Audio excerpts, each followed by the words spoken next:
Kamu tipe investor yang siap deg-degan atau yang penting aman? Jawabannya menentukan instrumen investasimu loh.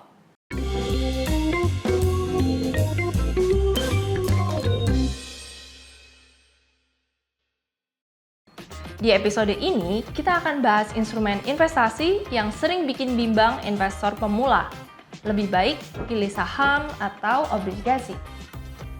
Jangan khawatir, kita kupas tuntas bedanya, kelebihan, risiko, dan siapa yang cocok buat instrumen ini. Siapkan catatanmu ya. Saham adalah bukti kepemilikan atas sebuah perusahaan. Kalau kamu beli, kamu jadi bagian dari perusahaan.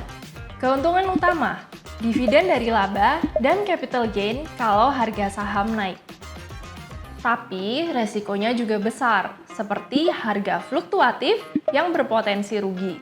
Perusahaan bisa bangkrut atau bahkan saham bisa di-delisting. Selanjutnya, obligasi.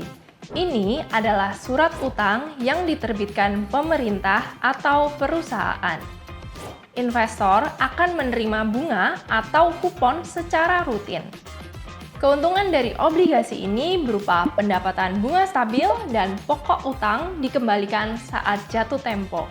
Sedangkan resikonya adalah gagal bayar, terutama korporasi, likuiditas rendah, atau harga turun jika suku bunga naik. Perbedaan utamanya begini. Saham cocok untuk jangka panjang dengan potensi keuntungan besar, tapi resikonya juga besar. Sedangkan obligasi untuk jangka menengah memberikan pendapatan rutin dan lebih stabil, sehingga resikonya lebih kecil. Jadi, saham dan obligasi ini cocok buat tipe investor seperti apa sih? Bisa dibilang saham itu buat investor agresif, yang siap menghadapi fluktuasi.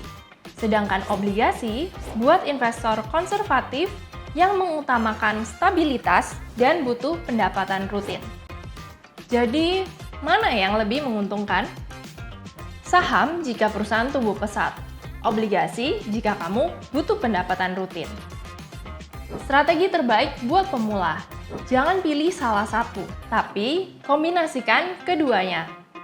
Diversifikasi akan membuat portfolio kamu lebih seimbang antara risiko dan keuntungan. Tips: pertama, kenali profil resikomu. Kedua, mulai kecil dulu, jangan all in. Ketiga, pilih instrumen aman.